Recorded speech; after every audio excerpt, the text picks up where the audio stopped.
भाई बहन कह रहे थे कि भाई आप लोग इतनी बड़ी बड़ी बातें करते हो, हमारे गुरुजी ऐसा कर देंगे, ऐसा कर सकते हैं, आने वाले समय में हमारे गुरुजी सब कुछ करेंगे और सारे भगवान फेल हो जाएंगे, कोई कुछ नहीं कर पाएगा।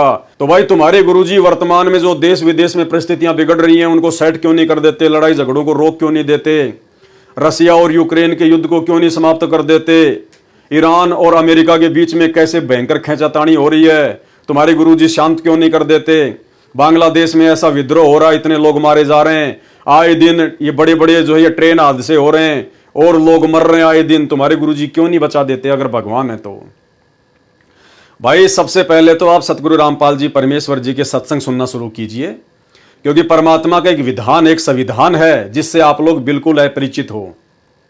परमात्मा है तो इसका मतलब ये नहीं कि सब कुछ उल्टा सीधा कर देगा, वो कर सकता है, वो समर्थ है, लेकिन उसके भी कुछ नियम हैं, कुछ कायदे हैं भाई, जिसके कारण ये सृष्टि चलायमान है, ये ब्रह्मांड चल रहे हैं।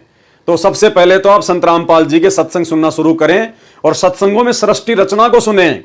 उसके बाद में अगर आपके बात समझ में आ जाए फिर आप सतगुरु रामपाल जी भगवान की शरण में आओ, उनसे उपदेश लो, संकल्प दीक्षा लो या नाम उपदेश लो, जैसा भी आपको समझ में आए। और फिर जो मर्यादा सतगुरु रामपाल जी भगवान बताते हैं, जो भक्ति बताते हैं, उस भक्ति को उनकी मर्यादा में रहकर करो।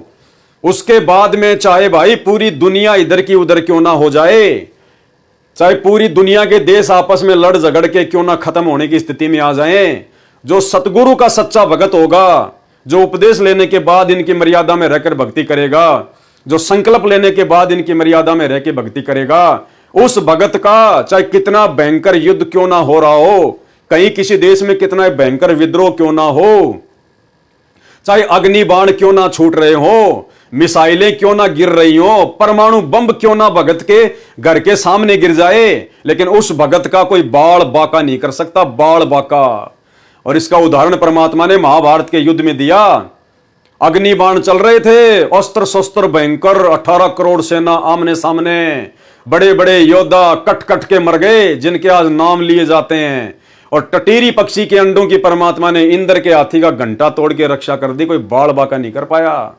पूरी 18 करोड़ सेना मर गई कट कट के, लेकिन वो 5 अंडे जो बताते हैं गुरुदेव भगवान, उन पे आंच भी नहीं आने दी परमात्मा ने।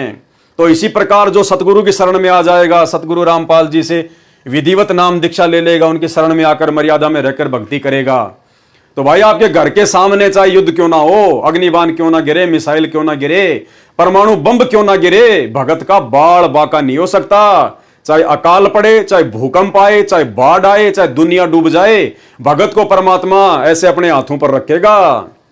एक समय गुरुदेव भगवान ने सत्संग में बताया कि काल ने कहा परमात्मा से कि धर अंबर सब जाएंगे और विनसेंगे कैलाश, और एकम एका होएगा। एकम एके का मतलब होता है सब कुछ तैस नैस हो जाना। तब कहां रहेंगे तेरे दास, क्या कहा काल ने कि धर अंबर सब जाएंगे और विनसेंगे कैलाश, और एकम एका होएगा, तब कहां रहेंगे तेरे दास। तब आपके ये भगत, आपके ये शिष्य और शिष्याएं, ये उस समय कहां जाएंगी, कहां रहेंगी, कौन इनकी रक्षा करेगा, जब मैं अपने किस ब्रह्मांड में सब कुछ तैस नैस करूंगा। तो गुरुदेव भगवान ने कहा कि धर अंबर सब जान दे और विंसन दे कैलाश, और एकम एका होन दे, मेरे आश्रय रहेंगे मेरे दास। जैसे पानी के ऊपर नौका चलती है, ऐसे ही मेरे भगत उन विकट परिस्थितियों में मेरी पलकों पे रहेंगे, मेरे हाथों के ऊपर रहेंगे, जैसे जहाज पानी के ऊपर रहती है, चाहे कितनी इलोरे मरती रहे, जहाज का कुछ नहीं बिगड़ता। परमात्मा से पूछा किसी ने कि धर अंबर सब जावेंगे और विनसेंगे कैलाश, एकम एका होएगा, तब कहां रहे तेरे दास। धरती अंबर जान दे और विनसन दे कैलाश, एकम एका होण दे, मेरे आश्रय रहे मेरे दास। कि मेरे भक्त मेरे द्वारा बताई गई इस विधि और इस धर्म पुण्य के जहाज में बैठ के और ऐसे रहेंगे जैसे नौका जल के ऊपर रहा करती है। ये धर्म के कारण ये विनाश में नहीं आएंगे, से तीनों लोकों का विनाश विषेक हो जाए। तो भाई और बहनों, ऐसा समर्थ सतगुरु भगवान आज हमें प्राप्त है और भाई और बहनों, इस बात को हम कोई अहंकार में आकर नहीं कह रहे, ना हमें कोई घमंड है, क्योंकि घमंडी और अहंकारी वो होता है जिसको ज्ञान नहीं होता, आध्यात्मिक ज्ञान नहीं होता। बल्कि हमें फक्र है कि समर्थ सतगुरु की हम शरण में हैं, और आने वाले समय में देश विदेश सहित भारत में भी तांडव मचेगा। भविष्यवाणियां तो आप सबको पता ही है, नास्त्रदमस की, बाबा वेंगा की या अन्य लोगों की। वो 2028 तक या उसके कुछ समय बाद सब कुछ ऐसा ही होगा, और उस समय ये दुनिया देखेगी कि वास्तव में संत रामपाल जी के भगत, जो संत रामपाल जी की मर्यादा में रह के भक्ति करता है, उनको तो आंच भी नहीं आई किसी भी प्रकार की। दुनिया भूख से मर रही है, लेकिन उनके भक्तों के घरों में रोजाना हलवा बन रहा है। दुनिया दौड़ रही है, चीख रही है, पुकार रही है, सामान छोड़ छोड़ के, मकान छोड़ छोड़ के भाग रही है, लेकिन संत रामपाल जी के भगत तो हाथ में माला लेके बैठ के अपना ध्यान लगा के अपनी भक्ति कर रहे हैं। इन लोगों को कोई डर ही नहीं है, कोई भय नहीं है। कौन से लोग से आए ये लोग, क्या खाते हैं ये लोग, क्या करते हैं? भैया कुछ भी खाते हैं, कुछ भी पीते हैं, लेकिन अपने भगवान की भक्ति करते हैं।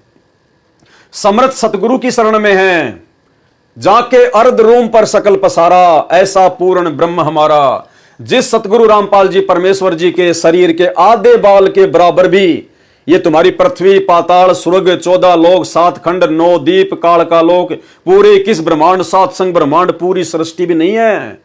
इतना विस्तार है इस सतगुरु का। गभी ख्याल विशाल सतगुरु, अचल दिगंबर थीर है, और भक्ति हेत अन्य काया धर आए, ये अवगत सत्य कबीर हैं। तो भाई हमें ना तो किसी प्रकार का भय है, क्योंकि परमेश्वर की भक्ति तो भगत को निर्भय बनाती है। और भाई डरेंगे वो, मरेंगे वो, इधर उधर भागने का प्रयास वो करेंगे, हार्ट अटैक उनके आएगा, हैं भीड़ में नीचे कुचल कुचल के वो मरेंगे, वो दबेंगे, वो दुखी, वो परेशान होंगे, जो इस सतगुरु की शरण में नहीं आएंगे। तो भाई विनती है, प्रार्थना है, दुनिया में चाहे कुछ भी हो और कुछ भी ना हो, ये दुनिया तो ऐसे मरती आई है, मरती रहेगी। अगर आपको अपनी सुरक्षा चाहिए, अपने परिवार की सुरक्षा चाहिए, तो संत रामपाल जी के शरण में आ जाओ।